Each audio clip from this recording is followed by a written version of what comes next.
ஆண்டாள் திருவடிகளே சரணம். ஸ்ரீமதே ராமானுஜாய நமக. ஸ்ரீமதே வேதாந்த தேசிகாய நமக. நமஸ்காரம். பாவை விழியில் ராமனும் ராமானுஜனும் ராமானுஜ தயாபாத்திரம்ங்கிற தலைப்பில் இன்றைக்கு 14வது பாசுரமான உங்கள் புழக்கடையை அனுசந்தானம் பண்ணுவோம். உங்கள் புழக்கடை தோட்டத்து வாவியுள் செங்கழுநீர் வாய் நெகிழ்ந்து ஆம்பல்வாய் கூம்பினகான் செங்கல் பொடிக்கூரை வெண்பல் தவத்தவர் தங்கள் திருக்கோயில் சங்கிடுவான் போகின்றார் எங்களை முன்னம் எழுப்புவான் வாய்ப்பேசும் நங்காய் எழுந்திராய் நாணாதாய் நாவுடையாய் சங்கொடு சக்கரம் ஏந்தும் தடக்கையன் பங்கையக் கண்ணானை பாடேலோரெம்பாவாய். ஒவ்வொரு பாசுரத்துலேயும் எம்பெருமானுடைய திருநாமத்தை கோதையினுடைய அனுகிரகத்தினால நம்ம அனுபவிச்சுட்டுருக்கோம். இன்றைய பாசுரத்தில் 2 திருநாமங்களை வச்சிருக்கா ஆண்டாள். சங்கு சக்கரம் ஏந்தும் தடக்கையன் அப்படிங்கிற ஒரு திருநாமம், மற்றொரு திருநாமம் பங்கைய கண்ணன். இந்த பாசுர பெண்மணியை நங்காய் நாவுடையாயின்னு அழைச்சி செங்கழு நீர் வாய் நெகிழ்ந்து ஆம்பல் வாய் கூம்பின உன்னுடைய வீட்டு நடவாப்பிலன்னு அழகாக கவிநயத்தோடு வர்ணிக்கிற சாமர்த்தியம் நம் கோதா பிராட்டிக்கு தான் உண்டு. இந்த புஷ்பங்கள் எம்பெருமானின் கையில் உள்ள சங்கு சக்கரங்களை ஞாபகப்படுத்துறதுன்னு பேயாழ்வார் ஒரு பாசுரத்தில் சொல்கிறார். ஆங்கு மலரும் குவியுமால் உந்திவாய் ஓங்கு கமலத்தின் ஒன்போது ஆங்கை திகிரி சுடரென்றும் வெண்சங்கம் வானில் பகரு மதியென்றும் பார்த்து.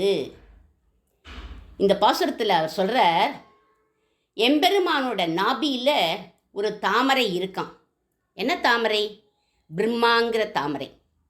அந்த தாமரை சக்கரத்தை பார்த்ததுன்னா சூரியன்னு நினச்சிண்டு, யாரோட சக்கரம்? எம்பெருமானுடைய சக்கரத்தை பார்த்துட்டு சூரியன்னு நினச்சிண்டு அந்த தேஜஸ்னால் மலர்ந்துடுறதாம். அதே மாதிரி சங்க பார்த்த உடனே நிலவு வந்துடுத்துன்னு கூம்பி போயிடும் அப்படின்னு ஆழ்வார் அனுபவிக்கிறார்.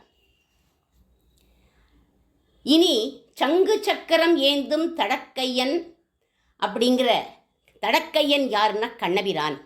அவனை அனுபவிக்கலாம். தம் அத்புதம் பாலகம் அம்புஜேக்ஷணம் சதுர்புஜம் சங்ககதாயுதாயுதம் அப்படின்னு அத்புத பாலகனா சங்கு சக்கரங்களோட ஆவிர்பவிச்சான் கண்ணன். சாதாரண குழந்தையாக காட்சி கொடுப்பா. இப்படி சங்கு சக்கரத்தோட 4 திருக்கைகளோட உன்னை பார்த்தா உன்னுடைய மாமா கம்சன் கொன்னுடுவான் அப்படின்னு சொன்னா தேவகி. உடனே தாய் சொல்படி கேட்டு தன்னை மறைச்சுண்டுட்டான்.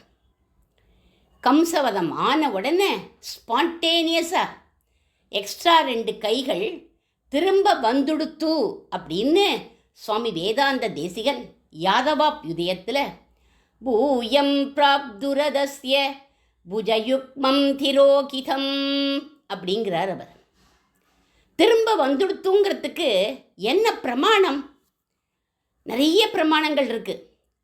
முதல் பிரமாணம் சிசுபாலனுடைய வதம்.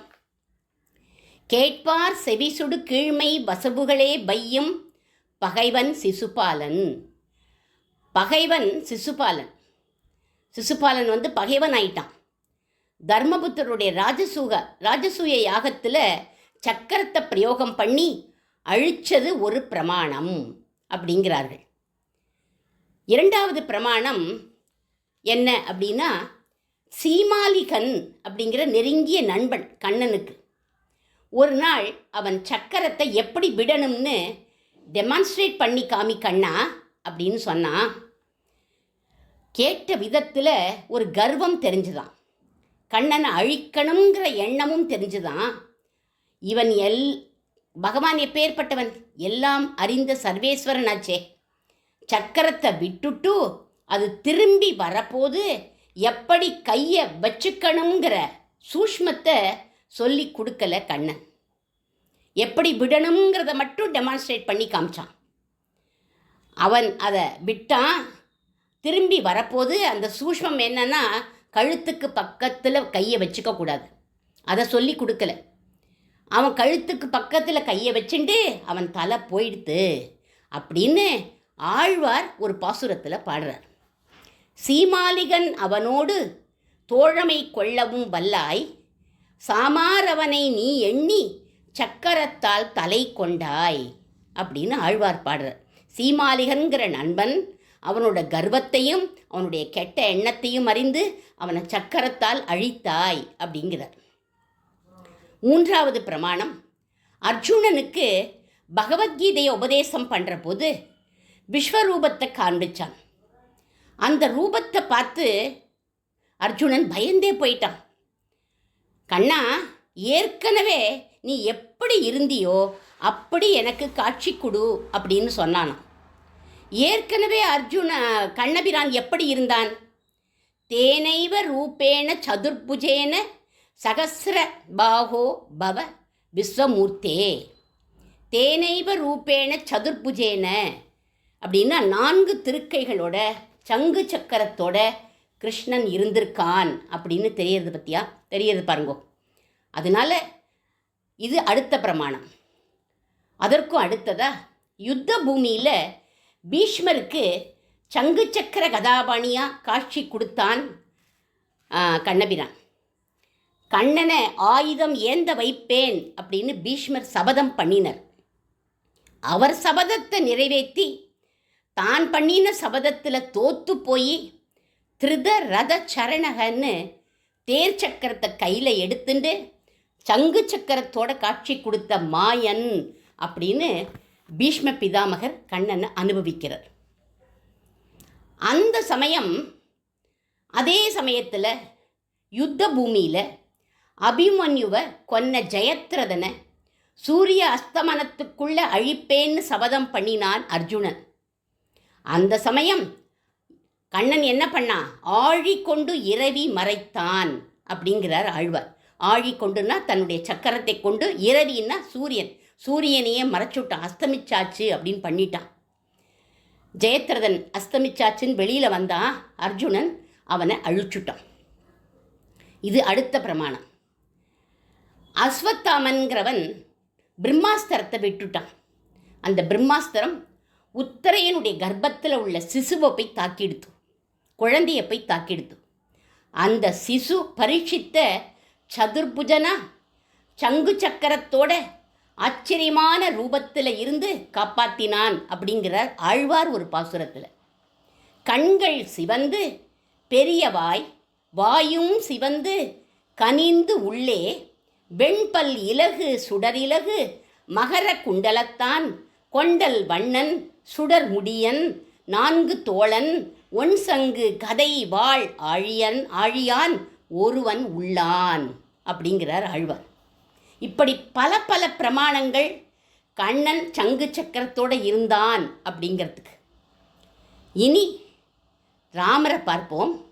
ராமர் மனிதனாக நடித்த 2 கைகளோடு தான் இருந்தார். ஆனால் பக்தனான ஹனுமனுக்கு சங்கு சக்கரத்தோட காட்சி கொடுத்தாராம். எப்போ? பம்பா தீரத்தில் முதல்ல ஹனுமன் ராமரை பார்க்குறார். பார்த்த உடனே சொல்கிறார், அவருடைய ஸ்லோகத்தை பாருங்கோ. ஆயதாஸ்ச சுவியதாஸ்ச பாகவக பரிபோபமாக. சம்ஸ்கிருதத்தில் பாகவக அப்படிங்கிறது பகுவச்சனம்னு சொல்லுவாள். 3க்கும் மேம்பட்ட கைகள் அப்படின்னு அர்த்தம். அதனால் அப்போது சங்கு சக்கரதாரியாக ஹனுமன் பார்த்துருக்கார் ராமரை. அடுத்ததாக தமச பரமோதாதா சங்கச்சக்கர கதாதரகன்னு மண்டோதரி ராமரை மங்களாசாசனம் பண்ணுறார். அப்போது மண்டோதரிக்கும் தன்னுடைய ரூபத்தை காண்பிச்சிருக்கார் ராமபிரான். இப்போது இந்த இடங்கள்லாம் ராமர் சங்கு சக்கரதாரியாக இருந்திருக்காருன்னு தெரிஞ்சுது. அப்போ ராமனும் கண்ணனும் சங்கு சக்கரதாரியாக காட்சி கொடுத்துருக்கா. ஆனால் நம்ம ஆண்டாளுக்கு சங்கின் மேலே தான் ரொம்ப ஆசையாம். அவளுக்கு சக்கரமே பிடிக்காது, போய் கொன்னுட்டு வந்துடுறது அது போய் அப்படின்னு. அதனால் பாஞ்சஜன்யத்தை தான் ஆண்டாள் பாடியிருக்கா. கற்பூரம் நாருமோ கமலப்பூ நாருமோ திருப்பவள செவ்வாய்தான் தித்தித்து இருக்குமோ மறுபொசித்த மாதவன் தன் வாய்ச்சுவையும் நாற்றமும் விருப்புற்று கேட்கின்றேன் சொல்லாழி வெண் சங்கே அப்படின்னு ஆண்டாள் அந்த சங்கை பார்த்து கேட்குறான். பகவானுடைய வாய் அமுதத்தை நீதானே சுவைச்சுண்டே இருக்க, அது எப்படி இருக்கு, நல்ல வாசனையாக இருக்கா அப்படின்னு கேட்குறா. ஆனால் ஒரு பொறாமை வேறு அவளுக்கு. இது போய் அழகாக வாயமுதத்தை பருகிட்டு வரதே, நமக்கு வாயமுதம் கிடைக்கலையே அப்படின்னு சொல்கிறா. இந்த பாசுரத்தில் அடுத்த திருநாமம் பங்கைய கண்ணன். ராமருடைய கண் அழக தசரதர் அனுபவிக்கிறார். ஊன சோடச வருஷோமே ராமோ ராஜீவ லோச்சனக அப்படிங்கிறார். என்னுடைய ராமன் தாமரை போன்ற அழகான கண்களை உடையவன், ராஜீவ லோச்சனன் அப்படிங்கிறார். யார்கிட்ட? விஸ்வாமித்திரர்கிட்ட. தாமரை எப்படி குளிர்ச்சியாக இருக்குமோ அதுபோல குளிர்ச்சியான கண்கள் என் ராமனுக்கு. தாமரை எப்படி சிகப்பாக இருக்குமோ அதுபோல ஓரத்தில் கண்ணுடைய அவனுடைய கண்களின் ஓரத்தில் சிகப்பாக இருக்கும்.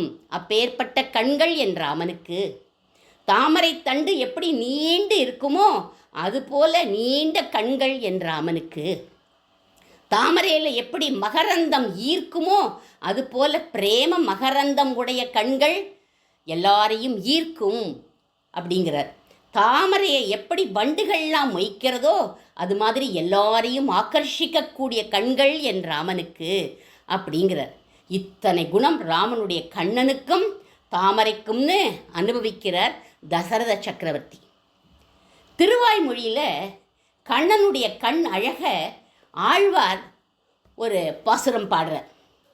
நம்மாழ்வார் நாய்கா பாவத்தில் பாடுறார். இவருடைய தாயார் ரங்கநாதர் கிட்ட வந்து சொல்கிறாளாம், முறையிடுறா. என்னோட பொண்ணு உன்னையே நினச்சிண்டு மயங்கி கிடக்கா, கொஞ்சம் வந்து பாரே ரங்கநாதா அப்படின்னு கூப்பிடுறா. கங்குலும் பகலும் கண் துயில் அறியாள். பகல் தெரியல, இரவு தெரியல, அழுதுண்டே இருக்கா, அவள் தூங்கிறதே இல்லை அப்படின்னா பெருமாள் கேட்குறார், ஏன் அப்படின்னு கேட்டார்.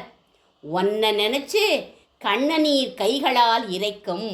கண்கள்லேருந்து ஆறு போல கண்ணீர் பிரவகிக்கிறது. அதை இறைச்சி கொட்டி அழுது கண்ணெல்லாம் வீங்கி போயிடுத்து, அவளுக்கு பார்வையே தெரியல அப்படின்னா.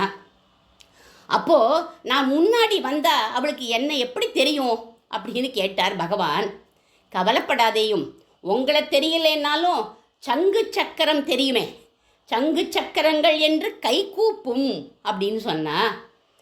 பகவான் சொல்கிறார், என்னுடைய துவாரபாலகாக்கு கூடத்தான் நான் சங்கு சக்கரம் வச்சுருக்கா, நான் கொடுத்துருக்கேன் அப்படின்னார் பெருமாள். ஆனால் உடனே தாயார் சொல்கிறா, தாமரை கண் என்றே தளரும். சங்கு சக்கரம் வேணா நீர் அவளுக்கு கொடுத்துருக்கலாம், உம்முடைய தாமரை கண்ணை நீங்கள் கொடுக்கலையே, அதனால் உம்மை கண்ணை சேவிச்சா அவளுக்கு தெரிஞ்சு போயிடும் நீர் தான் வந்திருக்கீர். எங்கனே தரிக்கேன் திருவரங்கா இவள் திறத்து என் செய்கின்றாயே. அப்பேற்பட்ட சங்கோடையும் சக்கரம் ஏந்தும் தடக்கையன் தாமரை கண்ணன் பங்கைய கண்ணன் அரவிந்த லோச்சனன்னு ஆழ்வார் பகவானை அனுபவிக்கிறார். இவர் மட்டும் இல்லை, திருக்குறுங்குடி நம்பியோடைய கண் அழகில் மயங்கி திருமங்கை ஆழ்வார் கூட ஒரு பாசுரம் பாடுறார்.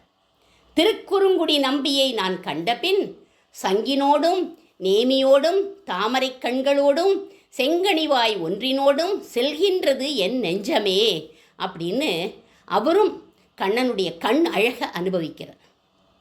பகவான் எந்த அவதாரம் எடுத்தாலும் சரி, அவன் திருமால் அப்படிங்கிறத கோள் சொல்லி கொடுக்கறதே அவனுடைய திருக்கண்கள் தான் அப்படிங்கிறார்கள்.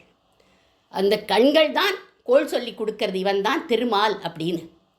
மத்ஸ்ய அவதாரத்தில் மத்ஸ்யக கமலலோச்சனக, மீனோட கண்கள் இல்லையா அவனுக்கு, கமலலோச்சனக தாமரை கண்கள். வராக அவதாரத்தில் மகாவராக ஸ்புட பத்மலோச்சனக, பன்றியோட கண்கள் இல்லை, ஸ்புட பத்மலோச்சனன். நரசிம்ம அவதாரத்தில் சரோஜ சதுஷா திருஷா யதி, விஷஜ்யதே யஜ்யதே, சிம்மத்தினுடைய கண்கள் இல்லை, சரோஜ சதுர்ஷா திருஷா.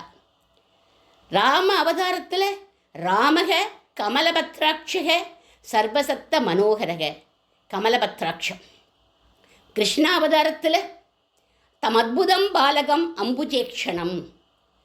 இப்படி எல்லா அவதாரத்திலையும் அவனுடைய கண்கள் தாமரை கண்களாக இருந்திருக்குன்னு எல்லாரும் அனுபவிக்கிறான்.